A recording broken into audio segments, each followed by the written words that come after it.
What up, dogs? Steve here, and to the face. There you go. Oh, you guys have been longing for that one, haven't you? You guys are stuck in the past. Lol. Anyway, I know I have been a little bit AWOL the last couple of months, and to be honest, I feel better now than I've done in a very, very long time. But as you guys notice, I haven't been streaming very much. I decided to, I think it was in November, I opted out of my Twitch partnership. You guys might have seen the video where I talked a little bit about it, and I wanted to do a follow-up, and also I wanted to kind of bring back life into the commentary genre again. So I'm working on something that I think could just be tejbz church. Every Sunday we'll do a commentary, even though it's not really happening that much. Like, not that many people are doing commentaries, but that is one thing that I still truly enjoy watching, like someone talking about a topic with gameplay in the background.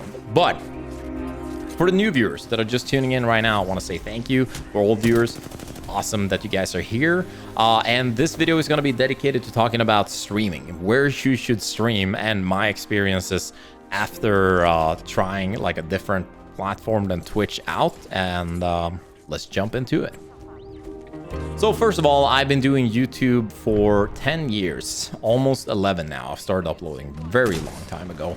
I have a lot of subscribers on this YouTube channel, but after getting a little bit of medical problems, my Crohn's disease, and also focusing on different things, like I did some TV hosting. We started the first MCN, the first YouTube network basically in Sweden, and adding that, like the part of me having stoma, like my ostomy bag, it was a really rough mental part, and that made it rough to get like my YouTube channel keep growing a little bit.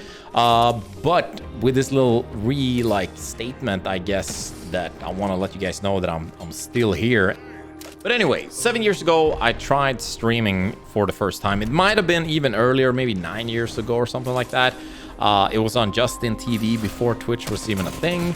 And I remember the quality that I put out was like really bad. I had no clue what I was doing. I'm pretty sure I was streaming on, 512 kilobits per second or something, which is like very low for HD quality.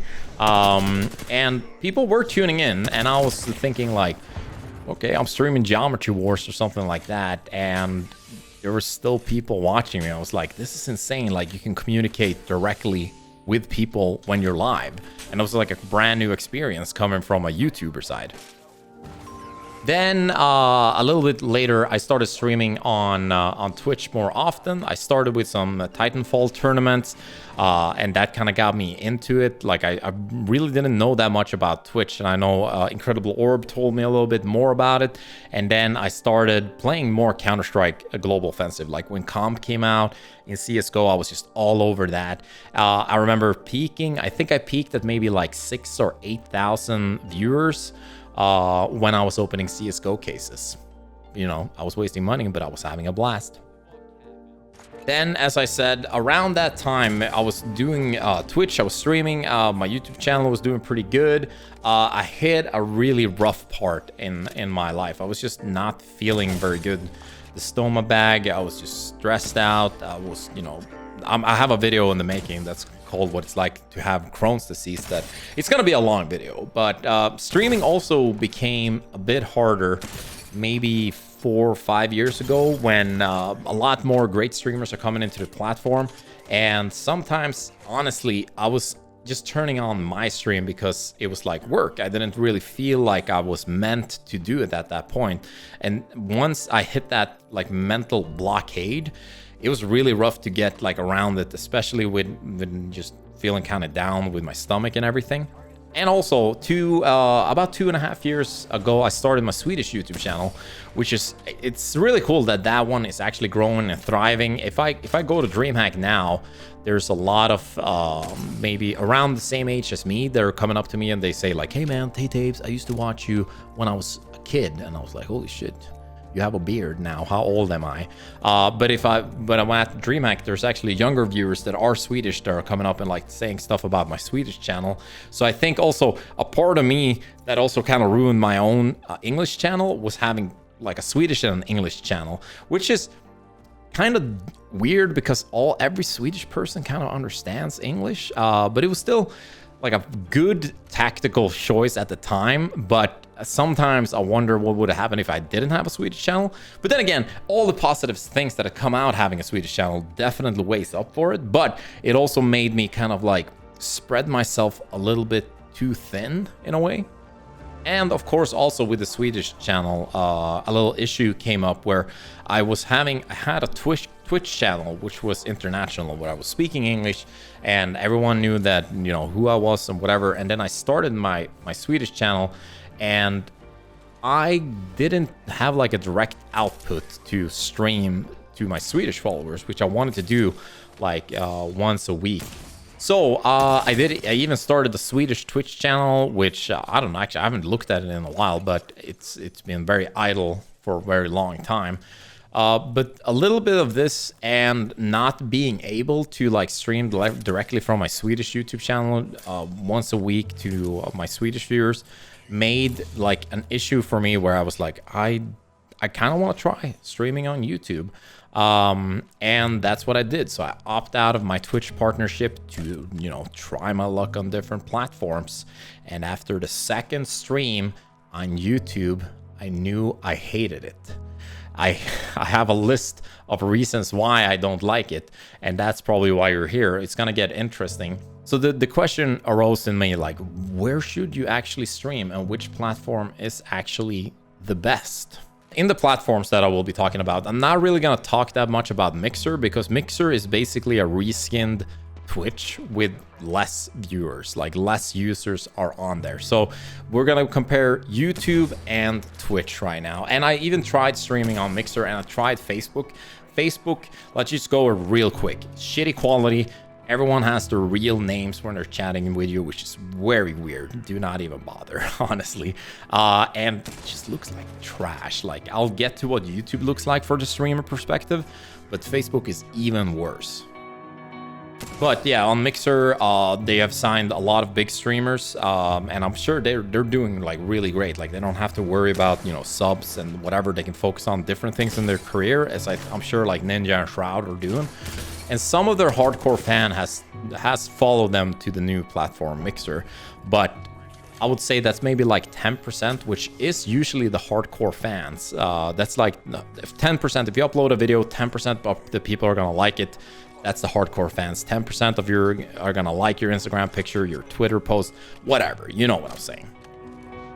All right, let's get down to business. YouTube versus Twitch then. Let's do some pros with YouTube. If you have a big YouTube channel, you can go live directly to all of them. There's no need to tell them on your social media or make an announcement video on YouTube saying that you're live. They're just gonna get it in their sub box or like in their homepage if they watched one of your videos in the past couple of years. There are a lot of potential users on YouTube. YouTube is like a gazillion times bigger than Twitch, but the viewers are not there to watch live. They're there to watch their VODs, their favorite, you know, comedy channel, or Crip playing Hearthstone. There's a higher quality options on YouTube, but the ingestion on the site is pure garbage. I see some Swedish YouTubers, they're like thinking about going to YouTube and stream because they have a big YouTube channel, and they go like, yeah, but you can stream it in 2K in like 10,000 kilobits and shit. And sure, you can do that, but like SpaceX probably streams in like 30,000 kilobits if they do 2K or whatever, and it looks nice. But for everyone else that I've watched live on YouTube, it looks way worse than on Twitch. On YouTube, you can also customize your thumbnail before you go live. It looks nice, I guess. Some cons with YouTube. The list. Shitty chat and emotes. Emotes look like someone made them in Paint. It's disturbing, to be honest. The chat interface looks kind of weird. The con is also that you have to make a thumbnail before you go live. Sure, you can take like the game or whatever, but that's not what people are going to be clicking in. So every time that you go live on YouTube, you actually have to spend like, I don't know how long it takes for people to make thumbnails, maybe 20, 30 minutes or something like that. and it's just not super fun sometimes. And the people who are on YouTube, they're browsing for the videos, as I said. While on Twitch, you might, like, if your favorite streamer that you always watch every night is playing Minecraft and you hate Minecraft, you know, you might click away and try and find like a new streamer that is actually playing a game that you like. While more on YouTube, you basically, if the person that you're watching, like your favorite YouTuber, is live on YouTube and he's playing Minecraft, as an example, again, I'm not hating on Minecraft, but why are people still playing it? They might just go watch a different video. Like if I saw someone playing a game that I would not be interested in, on the right side of YouTube, I have a video with a watch. I'm like, yeah, I'm gonna watch that instead of spending 2 hours watching the streamer play a game that I don't give a shit about. Well, Twitch then. Twitch is Twitch. Established, it works good. There are obviously some issues. The one that I particularly think is kind of weird is the special treatment that's going on the site. And I don't know, I feel like there has to be someone you're sitting there like, well, that person gets banned, that one doesn't. I have experienced special treatment on Twitch too, because like people know who tejbz is and etc. And I've done my mistakes, and I've said bad things on live, but I've never been banned. But it's like when it gets so much publicity and some people are like really doing some weird things, I think it's time to kind of like take a little step back and be like, hey, should this person still be allowed to stream while, you know, she's doing this? I guess you guys know what I'm talking about. But on Twitch, the main pro is that everyone who's there, they know that it's live. Like, they're not gonna expect you to be broadcasting a bot, even though Twitch had that's like an option. You can restream like your old bots and stuff. I feel like that's like nobody's doing that.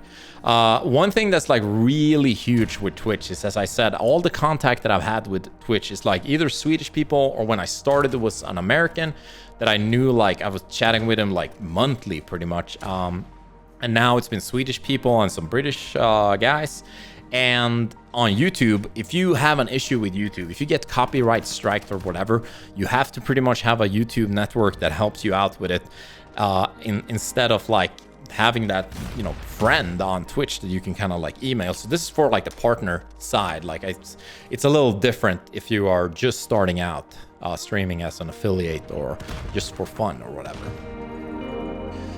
And another con with Twitch. Wait, I mean another pro with Twitch. Of course, it's the emotes. Of course. Who doesn't love a kappa in the chat? Who doesn't love a pog? If you write kappa in YouTube, you get a smiley face that looks like he shit himself, I think. And one thing that's also more common on Twitch that I've noticed different wise with YouTube is that the viewers on Twitch are older. They know how to behave. If I actually, and no disrespect to my Swedish viewers, but when I've been streaming in Swedish, I can tell that the viewer base is younger, because the questions are, instead of like, you know, interesting talks about the environment or whatever, it's talks, there's 200 questions asking if they can play with me. So, and that kind of takes a toll. After a while, you get kind of sick of like saying, no, I'm not gonna play Minecraft, not with you, you know? One thing that nobody who's streaming on Twitch will ever know about that is a pro with Twitch is that you do not have to make a thumbnail before you go live. You can just set up your stream equipment, you know, and you press live and you're good to go. You get your intro, you get, and then it's fine, but it's just, it's time saving. So, kind of my conclusion is that unless you are a big gaming YouTuber who has never streamed before, stream on YouTube. Just continue doing that. You don't have to sign a contract. If you then want to go to Twitch or Mixer or whatever, you're fine. But if you already have right now a Twitch that's live and well, do not right now at least go to Mixer, because even though Mixer says that you can stream on different platforms when you're a partner on Mixer, there was one of my followers in Discord linked me an article about a guy who was partnered on Mixer, and he was like promoting, I'm gonna go live later on Twitch, and they banned him. They like removed this partnership. So maybe Mixer is not like the 100% super duper good guy that we always thought. Anyway, so my kind of like thoughts after this is like, stay on Twitch. Trust me, at least right now, because sure, YouTube has been saying for like 2-3 years that they're gonna come out with like better updates on for the streamers and everything, but just looking at it right now, how complicated it is to actually go live and understand how to go live on YouTube, it is kind of weird. And me personally, I don't like it at all. But maybe in the future they'll make it better. But right now, I doubt it. YouTube is like a very slow moving machine. And YouTube is obviously all about making money, just like Twitch. But Twitch only has the live streaming in goal. And of course, you know, some softcore kind of porn in the IRL section, which I have nothing against. All right, I love making these types of videos, and I will try to make one every week if you guys want it, or like some stream highlights. I would love to you guys let me know what you guys want next. The Crohn's video is in the making. I've written the script. I've tried voicing it in a couple of times, and I started crying. So that is on the horizon. And right now, go and follow my YouTube channel. I actually meant to say go follow my Twitch channel. I have a very strong sensation that I'm gonna go and have to show some love to some lovely Twitch employees that I know very, very soon, because I miss Twitch. I miss it, to be honest. So that was kind of like my my 2 cents on streaming YouTube versus Twitch at the moment. I hope you guys enjoyed a very long commentary with a fucking script on the left side of my screen. I'm an adult now. Drop a like, subscribe, hit up my social media in the description, and I'll see you butt plugs later.